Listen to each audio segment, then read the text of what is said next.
formoso és, Rei do universo. Tua glória enche a terra e enche os céus. Tua glória enche a terra, sua glória enche o céu.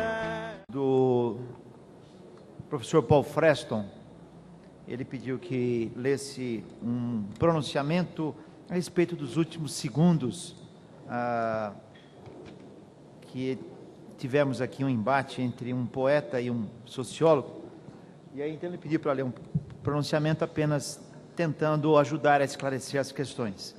Lamento não poder participar deste último painel, mas gostaria de esclarecer um mal-entendido.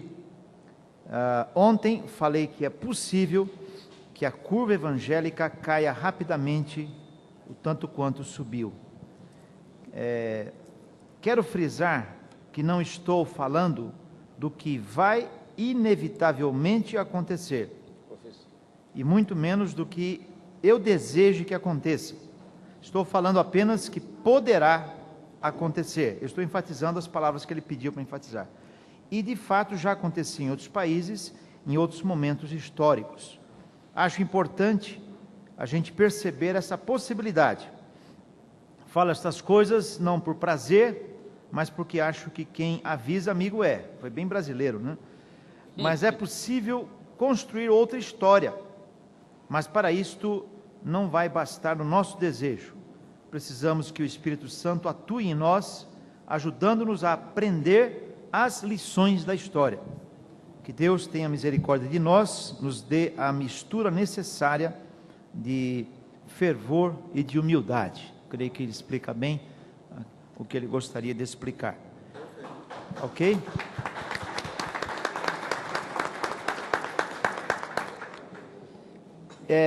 Tivemos bastante participação, especialmente no campo da teologia da prosperidade. Conseguimos ter boa prosperidade de discussão. E eu gostaria de colocar para vocês apenas algumas transparências, mostrando que é possível tratar também do neopentecostalismo ou do pseudo-pentecostalismo, ou qual outro termo você achar interessante utilizar, por uma outra lente. Podemos usar a teologia, a sociologia, a antropologia, a filosofia, e eu mostro para vocês que é possível usar também a economia. Então vamos projetar aí, já está aí, um estudo do mercado religioso à luz do paradigma econômico da economia clássica chamada escolha racional. Vamos lá, recompensa como paradigma impulsor. Isso aqui é a teoria de Rodney Stark e Ben Bridge. O paradigma do mercado religioso. O aumento da oferta de bens simbólicos provoca concorrência ou competição do mercado religioso, havendo preocupação com estatística dos movimentos religiosos, inclusive no Brasil. Uso de estratégias mercadológicas, conversão, adesão ou fidelização, e aí produz oferta de produtos e serviços como resultado das variações dos desejos e necessidades dos consumidores, que pela sua demanda alteram a mensagem. E aí então alguns princípios do paradigma da escolha racional. Os humanos procuram recompensas e evitam custos. Quer dizer, você acha um produto mais barato na loja vizinha, você vai comprar na loja vizinha. Algumas recompensas desejadas têm suprimento limitado, incluindo algumas que simplesmente inexistem no mundo físico. Isso introduz a noção de compensadores, que são uma espécie de substitutos para a recompensa desejada. Quem não quer morar na cobertura de um apartamento no Morumbi ou na praia, com tudo pago, um triplex de cobertura? Mas nem sempre é possível. Então, algumas recompensas não podem ser obtidas. Aí entram os compensadores. Os compensadores fornecem uma explicação sobre como a recompensa desejada ou alternativa equivalente pode de fato ser obtida e propõem um método para alcançar a recompensa até certo ponto. Em geral, a religião é fornecedora de compensadores, e as pessoas tenderão a procurar os deuses ou religiões que oferecem mais pelo menor custo. Tá? Vamos lá. Então aí eu peguei e coloquei os paradigmas, os princípios, os axiomas, definições, então tem as letrinhas, aí você não se preocupa não. Seres humanos, axioma 2, buscam o que percebem ser gratificante e evitam o que eles acreditam ser dispendioso. Uma definição do paradigma é: custos são quaisquer coisas que os seres humanos tentam evitar. Recompensas são quaisquer coisas que os seres humanos buscarão dispostos a ter um custo por elas. E há um estoque limitado de recompensas, indicando que nem todo mundo pode ter tanta recompensa quanto deseja. Vamos lá. Muitas recompensas buscadas pelos seres humanos são destruídas quando utilizadas, são as recompensas consumíveis, daí você precisa injetar novos produtos e serviços para manter a fidelização da pessoa, daí o que se disse aqui, creio que Robson, da mudança constante de cultos, temas e etc. Definição 14, razão de troca é o saldo positivo de recompensas de uma pessoa sobre os custos, tá certo? Então, se a minha razão de troca está melhor, eu fico nesse grupo aqui. E se é satisfação garantida, né? Bênção garantida, ou sua fé de volta, o dinheiro não dá porque já entrou no caixa de Deus, tá? 17, o valor de uma recompensa é equivalente ao custo máximo que uma pessoa irá pagar para obtê-la. O Bispo Macedo fala do sacrifício maior. Se você quer um bem maior, uma recompensa maior, tem que ter um sacrifício maior. D18, compensadores são suposições de que a recompensa, de acordo com as explicações inequívocas, podem ser obtidas. Vamos lá, estou terminando. Recompensas existentes em estoque limitado tendem a ser monopolizadas por pessoas e grupos poderosos até que se tornem relativamente disponíveis para os demais. Nós sabemos como colocar Deus para trabalhar por você, porque a nossa religião, ela funciona. Essa é a palavra do menino lá. 10. Proposição, P é proposição. Para satisfazer desejos por recompensas consumíveis, humanos se empenharão repetidamente em trocas nas quais buscam a mesma recompensa. 58. As pessoas não permutarão com deuses quando uma alternativa mais barata ou mais eficiente for conhecida e estiver disponível. Entre o conceito de múltipla pertença, certo? Vamos aí já encerrando, né? O mapa que eu faço é o seguinte: tanto o comportamento religioso como econômico tem uma mesma variável, que é a expectativa de lucro ou recompensa. É uma variável comum independente. Vamos lá? E aí então encerro dizendo que, na análise que eu fiz da IURD, que há uma leitura seletiva da Bíblia. Textos que exigem maior custo são substituídos por textos que exigem menor custo. Você não vê lá se pregando um texto de Lucas 9, 23. Tá?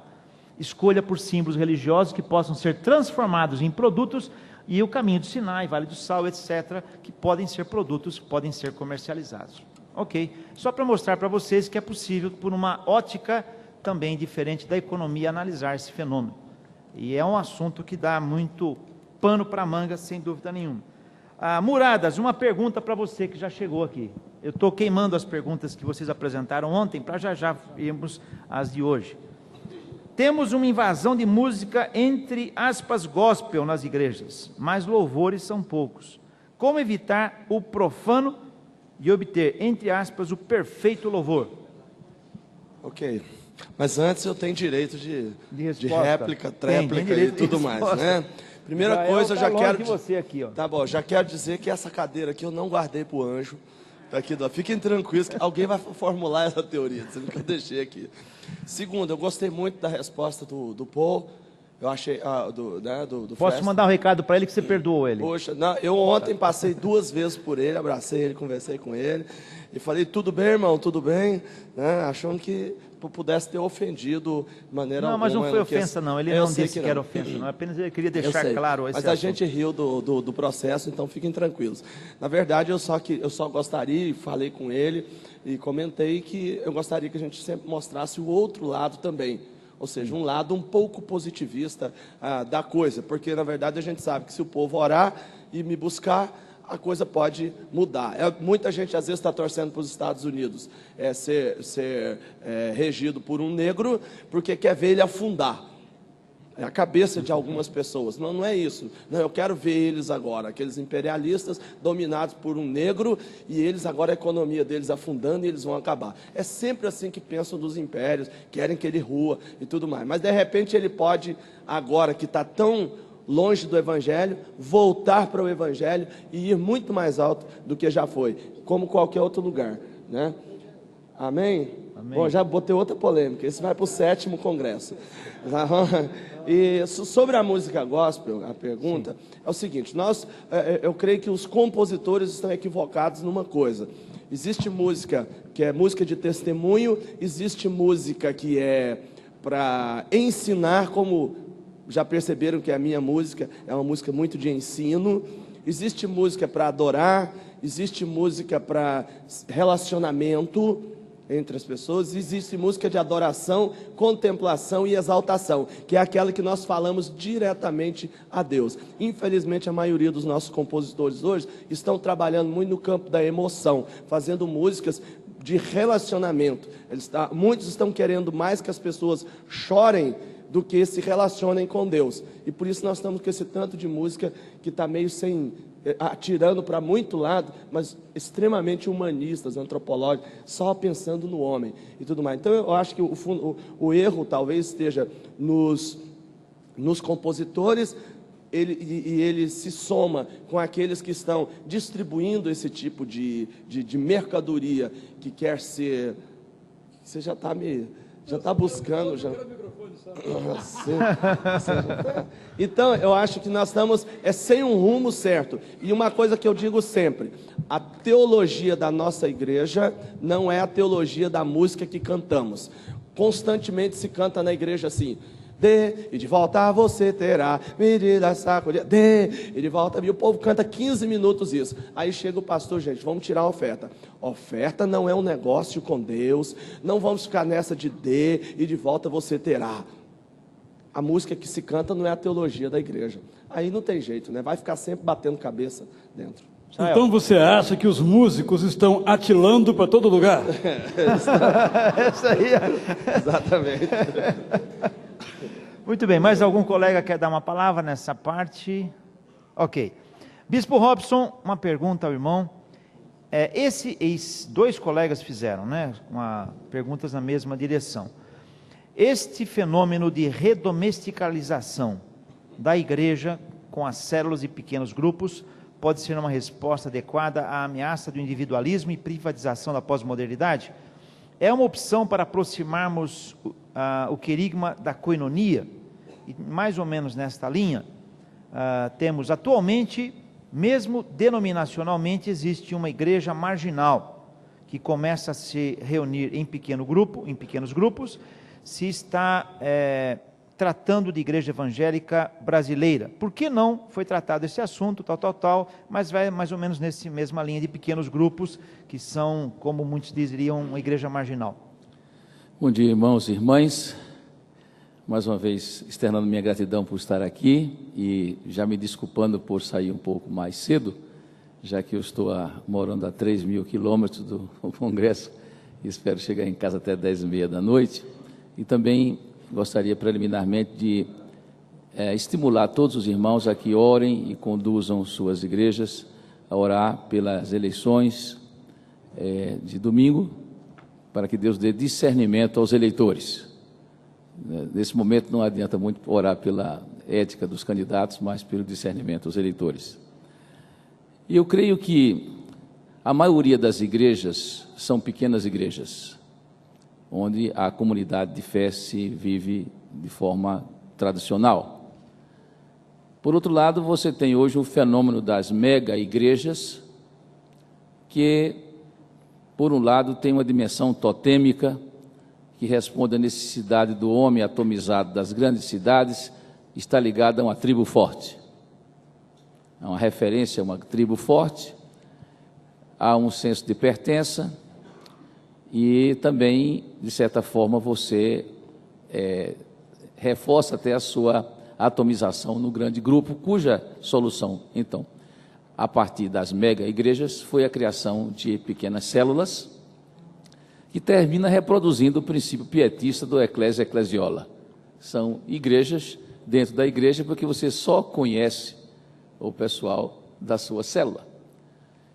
Quando você não tinha esse procedimento, eu me lembro de uma grande igreja batista aqui em Niterói, onde num banco Bradesco a funcionária apresentou duas irmãs Uma ia ao culto da manhã, outra ia ao culto da noite, e uma fazia escola dominical no segundo andar e outra assistia no quarto andar. Elas foram apresentadas uma a outra, embora ambas fossem membros daquela igreja há alguns anos. Aí, então, eu não creio que, inclusive, os pequenos grupos substituam esse fato de que numa imensa igreja você tenha uma dificuldade de conhecer profundamente o seu irmão. Eu, pessoalmente, respeito as mega igrejas, mas eu prefiro sempre uma comunidade que não ultrapasse 500 pessoas. Eu tenho, na minha diocese, comunidades que estão ligadas ao movimento do Rick Warren, por exemplo. Há coisas boas, há preocupações, muito bem colocadas no livro que saiu da editora Vida Nova, a reedição, sobre que essas redes se transformem em denominações de fato, que estão em todas as denominações, porque todas essas igrejas de rede, elas têm duas lealdades, uma lealdade à denominação, uma lealdade à rede. Outras usam um trabalho mais leve, por exemplo, paróquia, onde minha esposa faz parte, que é perto lá de casa, nós temos coinonias, que estão funcionando muito bem nos lares durante a semana. Já há 35 anos, os luteranos tinham lançado o movimento ECO, Estudar, Compartilhar e Orar.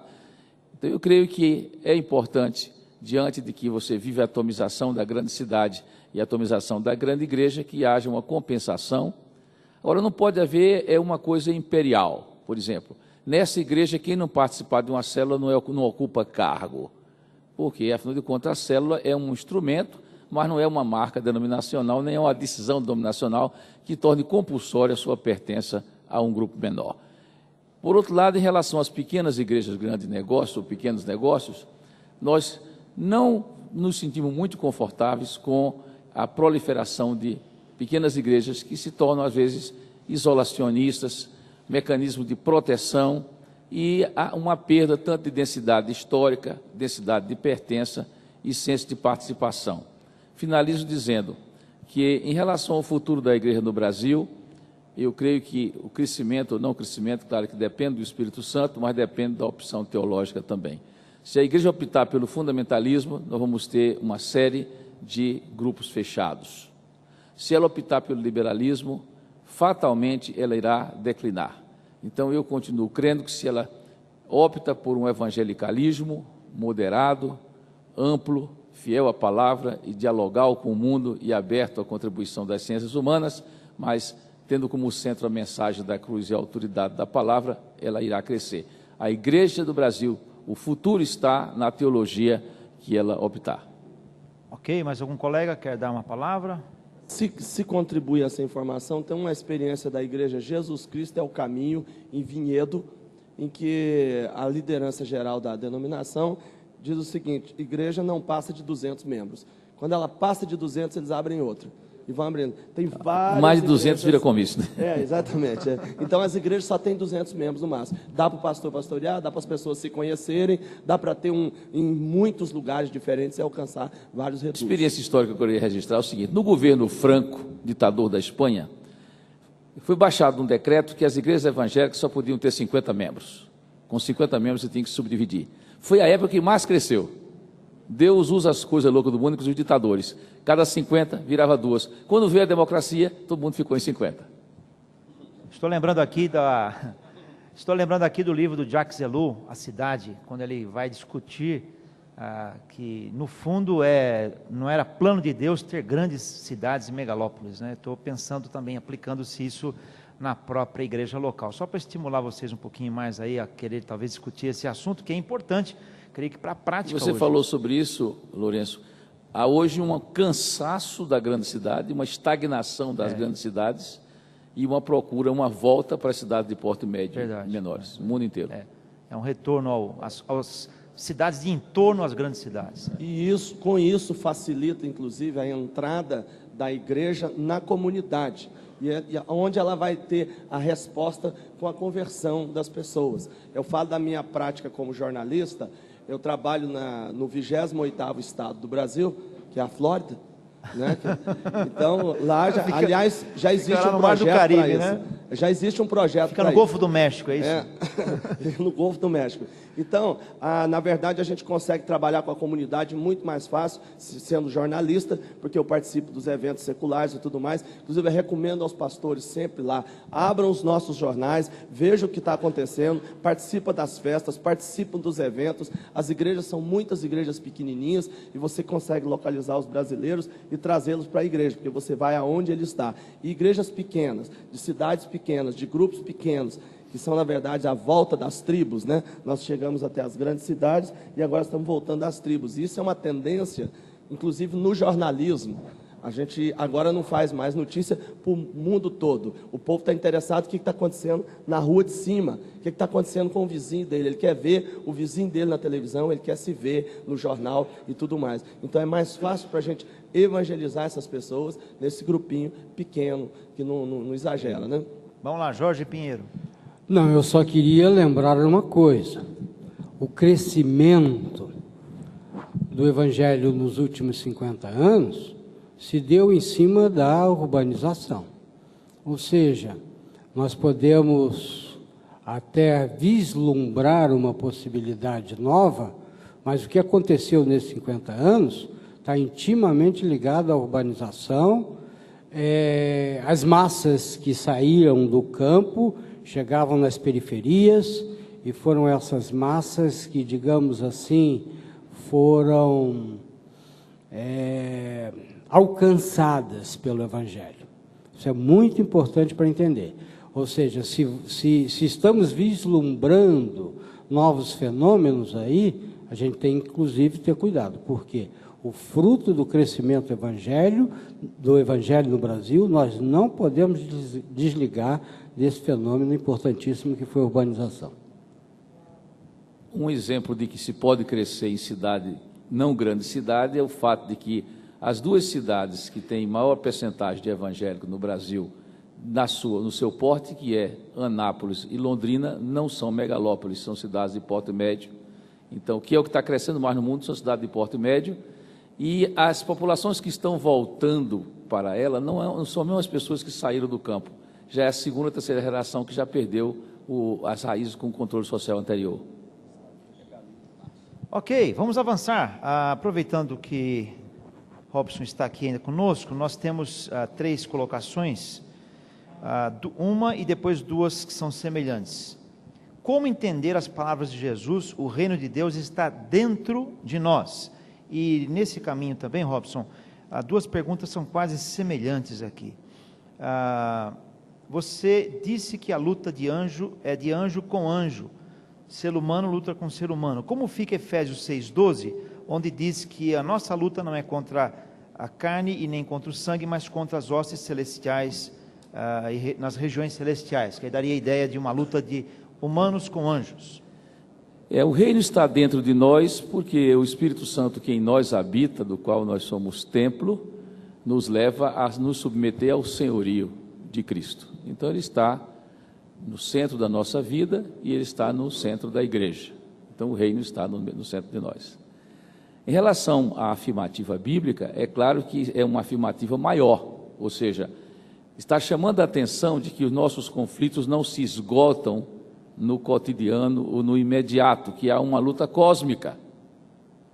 A nossa luta é a luta da igreja triunfante, da igreja militante, dos anjos não caídos, ou seja, Deus reina já diretamente sobre os anjos não caídos, sobre a igreja triunfante que está com ele no paraíso e conosco aqui.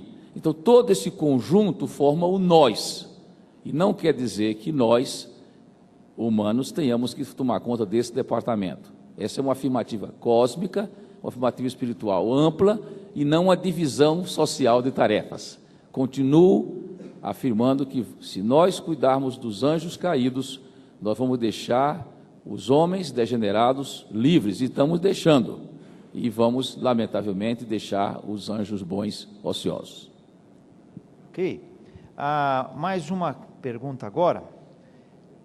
Constatamos na história aqui, vamos ver qual dos colegas podem responder, constatamos na história que as igrejas nascem, crescem, se organizam e se institucionalizam. e na maioria perdem o seu vigor e efetividade. Isto acontece porque as instituições engessam, entre aspas, a força dos movimentos. Como lidar com um conflito que enfrentamos entre a instituição igreja e o corpo vivo de Cristo? Como manter igrejas vivas, dinâmicas e efetivas, sem que sejam minadas pelo institucionalismo? Está aqui numa discussão binária, né? Então eu gostaria agora que vocês resolvessem isso. Quem que vai ajudar a resolver? Instituição. Vou colocar mais algumas perguntas. Sim. Eu tenho uma grande dificuldade com os consensos. Então, um consenso que eu tenho ouvido é o seguinte: mega igreja não está com nada, tem que ser igreja pequenininha de 50, 70, 100 igrejas. Que é o lugar onde predomina a fofoca e o controle social da maneira mais absurda possível. Eu entendo que, com o enfraquecimento das denominações, todas estão enfraquecidas do ponto de vista institucional, um dos caminhos, juntamente com as pequenas igrejas, são as grandes igrejas, que podem ter recursos financeiros para ter equipes ministeriais e usar recursos tecnológicos para a pregação do Evangelho, porque as denominações não têm recursos para fazerem isso. É só um elemento aí, um pouquinho na contramão dessa saudade do tempo rural. Uma pitadinha de pimenta. Nós estamos sempre no rural. Ah, que saudade, quando a igreja era pequenininha, etc. E também igrejas que não conseguem ser grandes. Então, uvas verdes é a fábula aí presente. Segundo lugar, voltando ao tema, o institucionalismo é inerente ao ser humano no plano individual. Cada um aqui basicamente se sentou no mesmo lugar todos os dias do Congresso. Ou só não sentou porque estava ocupado. O que é isso? É uma forma de reservar o seu espaço, estabelecer a sua pessoa jurídica ali. Então, isso aí... Isso, e você foi obediente. Isso. É institucionalismo, ela representa o poder. Então... Larissa, poder da mulher, então, poder da mulher. Se institucionalismo Sim. é uma coisa diferente da instituição, aí nós podemos discutir. Penso que não há como fugir à instituição. Jesus não fundou uma igreja, mas a igreja surgiu. A igreja é uma instituição. Agora, acreditar que a instituição, por sua pessoa, vamos chamar jurídica, é a salvação do mundo, é a solução, aí é uma patologia. Isso é institucionalismo. Então, a nossa tarefa, penso, é manter instituições vivas, dinâmicas, que respeitem a tradição, que rompam com a tradição, num processo, como você diria aí, dialógico, e é algo constante. E temos sempre que lembrar o seguinte: eu gosto muito de omelete, mas eu não gosto de quebrar ovos. Eu tenho uma ideia que isso dá um bom livro. Eu vou falar nas próximas 1h30 a respeito disso. Eu sempre ensinei meus filhos que a igreja tem que ser um lugar bom. Meu filho: pai, eu quero jogar bola. Pega a bola, vamos jogar na igreja. Pai, eu quero dormir. Pega o colchão e vamos dormir lá. Eu sempre, não tem problema, dormia no chão, dormia no bercinho, dormia na caminha, dorme no ombro do pai quando cresceu, não tem problema nenhum. A igreja é um lugar agradável para ele, gosta da igreja e tudo mais. Eu falo isso para os velhos, os mais velhos hoje. Vá na sua reunião da terceira idade, participa do coral, vai nos eventos. Essa é nossa igreja institucionalizada, é uma delícia de se viver. É um clube.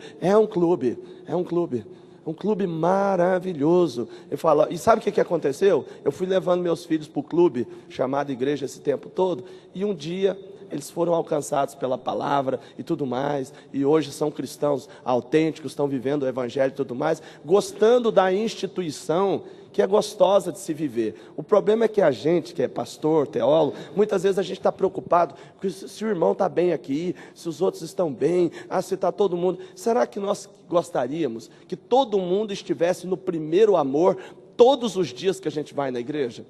é porque a gente não faz da igreja um lugar de encontro com os irmãos realmente, um lugar alegre, um lugar feliz, um lugar onde a gente pode se relacionar, onde a gente pode bater papo, onde a gente pode conversar sobre outras coisas que não seja a Bíblia, que não seja Jesus, que não seja Deus. Quer dizer, porque todas as coisas fazem parte do universo que Deus criou. Então a igreja tem que ser um lugar legal, bom de se viver, um lugar romântico, um lugar legal. Entende? Eu não sei se eu não consegui me expressar nisso. Mas aí acaba essa ideia de igreja instituição. O cara fica preocupado se o diácono está fazendo certo, se não está fazendo, se o pastor está pregando bem, se não está pregando. Não preocupe com isso. Seja abençoado por essa instituição maravilhosa. Dionísio? Isso aí. É o poeta falando, Eu queria dar a minha opinião sobre isso. Existe o Paul Tillich, que ele tem um pensamento que ele diz o seguinte, sobre a questão da igreja. Ele diz que é necessário a igreja inevitavelmente, ela assume uma forma cultural, uma forma histórica, vamos dizer assim. Mas a igreja tem sempre que fazer uma autocrítica para ela transcender essa forma na sua ação. Então, a forma nunca pode ser o fim em si mesmo. Então, quando a igreja, na sua ação, no seu projeto, na sua atividade, ela começa a servir ou a ter como prioridade a sua forma, aí ao problema. Então, na minha opinião, nós temos sempre que fazer uma autocrítica, uma verificação se nós estamos conseguindo transcender a nossa forma. E essa transcendência da forma diz o seguinte, que toda a presença do Espírito de Deus, a função da igreja como sinal do reino, deve ser vista perfeitamente e através dessa forma. Quando essa forma começa a ocultar isso, então aí nós estamos diante de um problema sério, precisa ser pensado. Jorge Pinheiro. Eu acho que nós estamos indo na mesma direção. Mas eu queria colocar algumas coisas. Primeiro, não usar a instituição ou as instituições. Nós podemos ver o seguinte, as denominações, as confissões que surgiram com a reforma, elas permanecem 500 anos depois. Às vezes nós olhamos um grupo denominacional e dizemos, vai acabar. E é muito interessante que às vezes, de fato, este grupo, essa denominação se enfraquece num determinado lugar e se fortalece em outro. Às vezes nós vemos um aparente enfraquecimento num lugar e a partir daquele enfraquecimento, alguns anos depois, há um revigoramento. Então, a gente tem que ser um pouco cauteloso com essa definição de que as igrejas, as denominações, as confissões estão num processo de desaparecimento. No caso do Brasil, praticamente todas as confissões protestantes crescem. Algumas que passaram praticamente 50 anos numa certa estabilidade, nos últimos anos vem crescendo.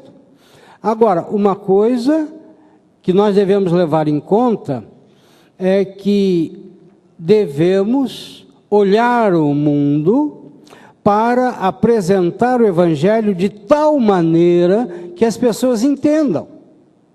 Então, quando a gente fala em decadência denominacional, não é exatamente decadência da doutrina, do pensamento teológico que ela tem, mas é um momento de incapacidade dela transmitir isso, porque de alguma forma ela está se isolando. Então nós temos que ter muito cuidado. Às vezes nós vemos um grande crescimento de um grupo denominacional novo, não é? E olhamos para outros que estão aparentemente paralisados. Mas se nós olharmos historicamente, no caso dos grandes movimentos da reforma, isso não aconteceu. Há casos sim, os anabatistas sofreram um baque violento, mas ainda estão presentes na sociedade, não é? Com outros nomes. influenciando outros grupos e outras denominações. Então eu sou um pouco cuidadoso. Eu acho que o Atilano colocou, eu acho que o irmão também colocou, de que nós não podemos ficar dizendo, está acabando, o que vamos fazer agora? O que vamos fazer agora é continuar pregando o Evangelho, mas vivendo o mundo, para poder falar às pessoas. Eu acho que há quase que uma diferença de como nós tratamos as instituições. Quando nós falamos da instituição família, todo mundo valoriza, instituição trabalho, instituição do Estado.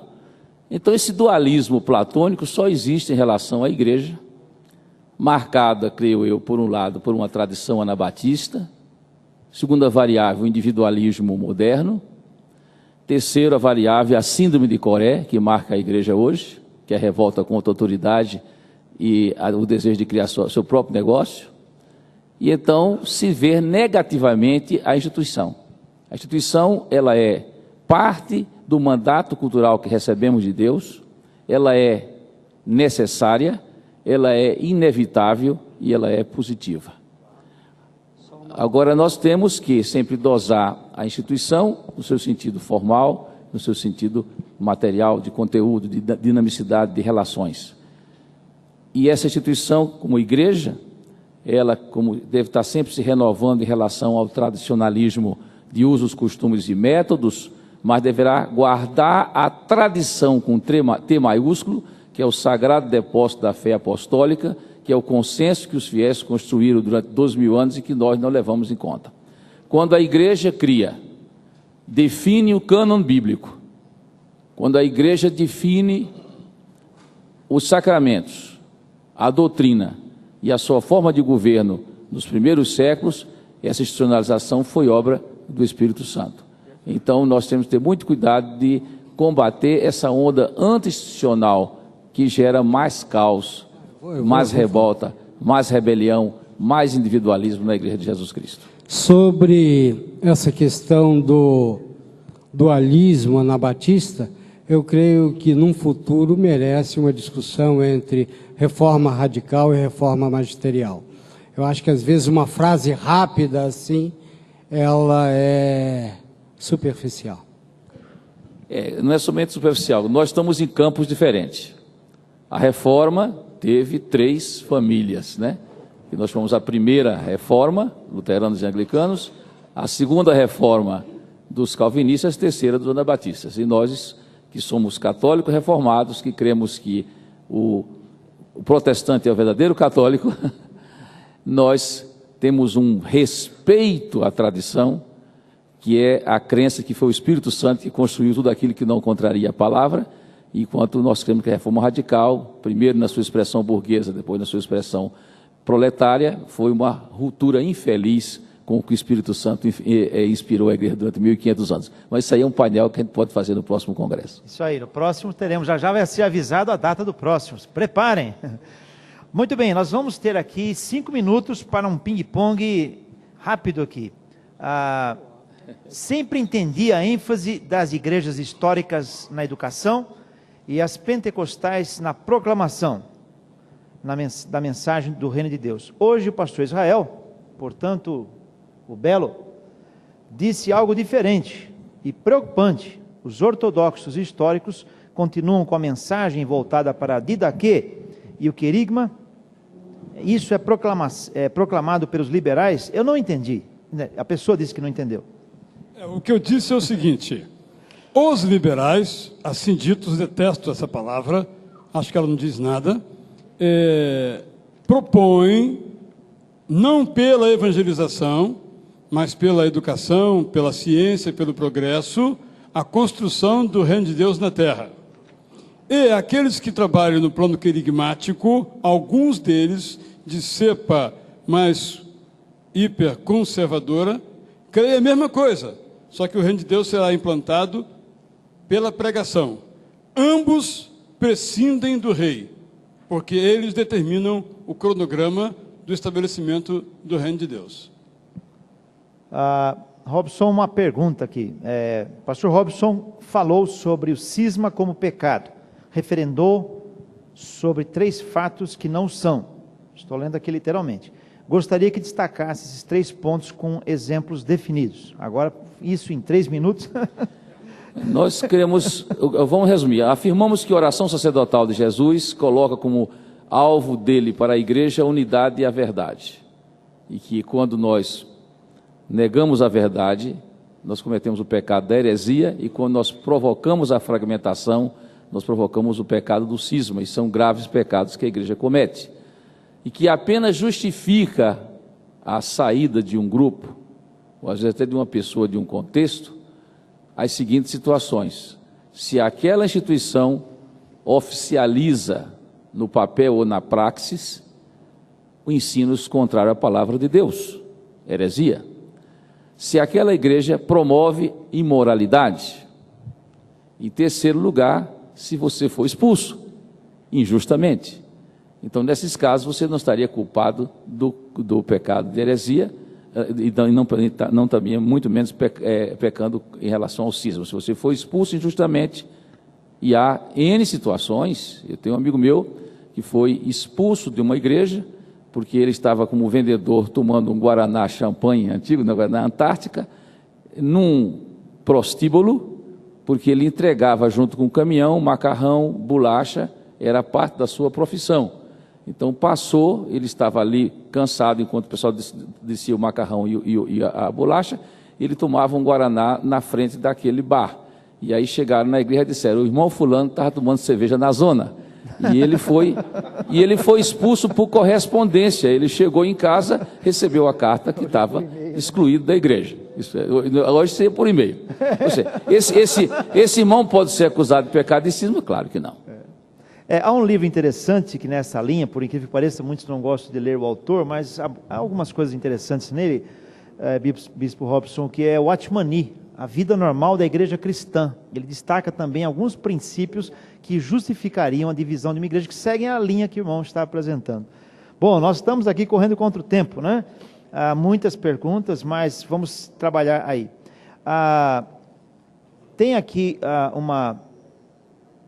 vou deixar uma aqui para o final, que é importante, além das outras. De tudo que foi discutido e relatado nesse congresso, eu pediria que cada um dos debatedores apresentasse uma atitude prática para que as igrejas locais possam para que possam apresentar o reino de Deus interna e externamente. E no bojo dessa pergunta, vem aí para o doutor Israel resolver um problema prático, talvez doar parte do seu salário.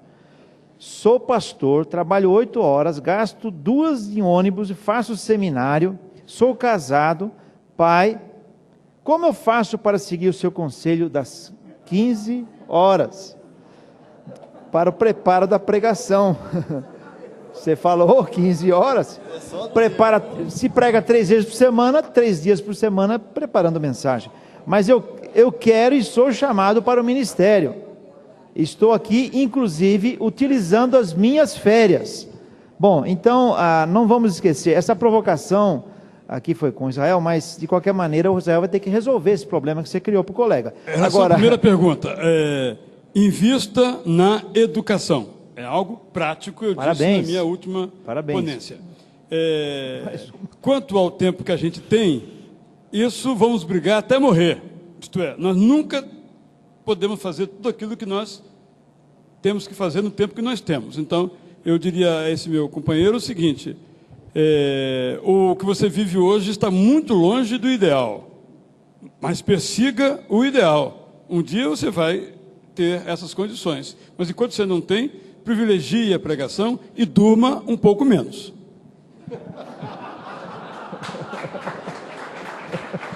Ele pode preparar a mensagem devagarzinho, uma hora hoje, uma hora depois. Você pode pregar o sermão devagarzinho também? Não. Muito bem, questões práticas para que saiamos daqui sabendo o que fazer. Bem resumido, queridos. A pergunta que é para todos, eu concordo com o professor, essa questão da educação é importante. Mas uma coisa também importante, eu acho, é o seguinte, é que nós deveríamos investir naquilo que nós somos como igreja, não ser uma igreja que fica copiando os demais. Investir na sua vocação como igreja, voltar a refletir sobre a finalidade da tua igreja como um projeto de Deus, olhar para o que procurar fazer melhor aquilo que Deus colocou para a sua comunidade fazer. O problema que eu acho é quando a gente fica mimetizando os outros e a gente perde a nossa finalidade. Então, olhar para você. Valorizar a diferença é importante. E dialogar, claro, não é ser diferente, escondido, mas assumir a sua posição e também fazer aquilo que já foi dito. Dialogar. Ok. Atilano. Nós falamos no nosso seminário sobre adoração contextualizada. Então, eu acho que a coisa fundamental que nós falamos lá foi o seguinte, que nós devemos abolir essa ideia de para-eclesiástico definitivamente da nossa cabeça e nos envolver com segmentos outros que estão trazendo gente para a igreja, como a DONEP, como missões ribeirinhas, trabalhos com presídios, com surdos, com todo tipo de trabalho assim. As pessoas serem proativas e entrarem nessas coisas, obviamente, sem perder sua base, que é a sua igreja, o seu pastor, os seus irmãos, o seu grupo familiar, a sua família, mas estar indo e vindo o tempo todo, se envolver realmente, proativamente nesses trabalhos e sabendo que tem música nelas todas, ou seja, você tem que se aprofundar bastante em cada uma dessas coisas, se envolver, levar sua esposa, seus filhos, se envolver profundamente com isso e viver isso. E é dessa forma é que você vai trazer pessoas até Jesus. Eu me envolvo ao máximo como jornalista na comunidade, e nessa comunidade eu tenho ganho músicos para Jesus, eu tenho ganho jornalistas, eu tenho ganho povo, tenho ganho pessoas, então é fácil, porque nós estamos no mesmo nível, estamos trabalhando nos mesmos ambientes, mas eles me respeitam, porque eu também respeito eles naquilo que fazem. Então esse é o meu conselho prático. Cada um dando uma faceta diferente, junte todas você vai ter uma ideia completa. Eu digo o seguinte: conheça e viva a tua comunidade. Eu vou dar um exemplo prático. Eu comecei um trabalho com populações carentes numa região de São Paulo. Então, durante algum tempo, eu acordava cedo, bem cedinho, ia para os bares do bairro, onde o pessoal estava tomando café da manhã, tomava café, conversava com o pessoal, e eu tinha colocado no meu coração o seguinte: eu não vou ser o pastor da igreja, eu vou ser o pastor do bairro. E isso foi acontecendo. Quando eu passava, o pessoal já sabia, é o pastor. Houve casos de falecimento de criança, de pessoas que nunca tinham passado na igreja, vinham até a igreja e diziam: podemos fazer o velório aí, pastor? Não tinha onde deixar o carro, o posto de gasolina dizia: pastor, deixa aqui. A ideia é exatamente essa: viver e conviver com a comunidade. Era uma comunidade com prostituição, era uma comunidade com marginalidade, muita pobreza, mas de repente você é conhecido e você conhece cada problema e também os aspectos positivos. O que eu quero dizer é o seguinte: a tua paróquia é o teu bairro, ou às vezes além do teu bairro, mas você tem que viver isso. Esse é o meu conselho, e eu digo que eu vi isso funcionar. Com essa minha fala, eu já me despeço dos irmãos. Tem um avião da Gol me esperando em Congonhas. Inclusive, eu agradeço à editora por colaborar com a minha espiritualidade ao me mandar pela Gol, porque ela é uma companhia que promove o jejum, que é parte da espiritualidade bíblica. Larissa, vamos providenciar um kit almoço para o reverendo Robson. Eu fui muito bem recepcionado por um casal de irmãos lá no aeroporto e fizeram uma pergunta redundante: você almoçou? Disse, obviamente que vindo pela Goa, os irmãos não estão voando ultimamente, não é verdade? O irmão ganhou quantas barrinhas de cereal? Então, mas eu diria o seguinte, uma coisa prática, alguém disse que a coisa mais prática é uma boa teoria, não é? Mas eu diria que, como coisa prática, eu deixo a clássica proposta de como encarar a partir de uma espiritualidade integral. Então, procure encarar a vida e o ministério a partir de 4 princípios. É macete. Primeiro, conhecer. Assista televisão, rádio, jornais, conhecer o que acontece no mundo, no seu país, no seu bairro, no mundo religioso, conhecer. Segundo lugar, você deve ter um processo de discernir. Como é que eu compreendo esse cipoal de informação? E aí eu creio que o Espírito Santo lhe ajuda. Conhecer e discernir. Terceiro lugar, interceder por aquilo que você viu e discerniu. E aí a quarta etapa é intervir, participar, se engajar, seja no seu condomínio, na associação de pais e mestres, na associação de moradores, no sindicato, no partido, no clube de serviço, nas causas ecológicas, na obra de evangelização.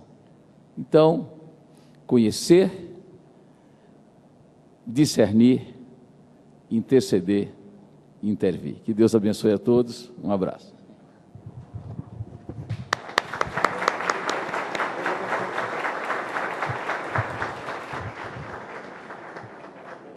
Vamos interceder pelo almoço dele também, né, pastor Robson? Bom, eu preciso encerrar, mas vieram 3 questões aqui, e uma inclusive está repetindo de ontem, quer dizer, ele disse, você esqueceu de fazer, não é que aqui temos que selecionar e o tempo vai nos apertando. Eu vou prescindir da objetividade objetiva sintética de vocês, e eu vou pedir para pelo menos 2 de vocês responderem, e uma terceira vocês poderão responder depois à editora. Então faço 2 perguntas, cada um diz, eu vou falar em um parágrafo curto de resposta. Vamos lá. Temos de admitir que grande parte do fracasso da identidade da igreja se deve ao mau preparo de bons pastores. Mau preparo de bons pastores. Como na mesa temos professores e diretores de instituições teológicas, qual o papel dos seminários na construção da identidade da igreja brasileira? Quem vai responder com uma frase? Vamos lá, professor Jorge. Eu começo colocando em dúvida a afirmação de formação de maus pastores. Durante muitos anos nesse país, nós tivemos uma igreja presente, pequena, mas os pastores não eram formados em lugar nenhum. Ou seja, para mim, o ministério pastoral é antes de tudo chamado. E se há um chamado e há uma responsabilidade diante do chamado, esse pastor pode responder muito bem ao chamado que Deus lhe deu. Não estou, como professor, eliminando a formação pastoral, em absoluto. Eu só estou colocando em dúvida de que a questão de maus pastores, entre aspas, se deve a uma baixa educação teológica. Eu acho que isso daí é um certo exagero e uma simplificação. Ou tem chamado e aceita o chamado, ou não funciona.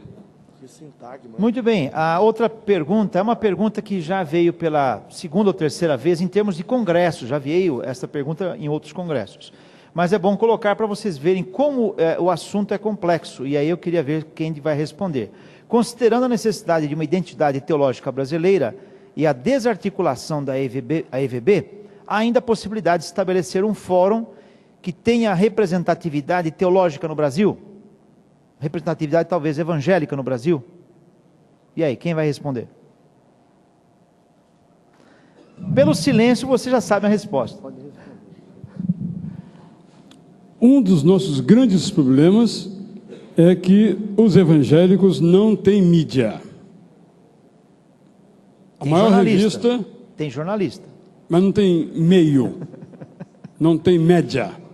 Esse é um dos grandes problemas. Então, os autores evangélicos brasileiros são ilustres desconhecidos. Então, você não consegue falar às pessoas. Este é um aspecto negativo.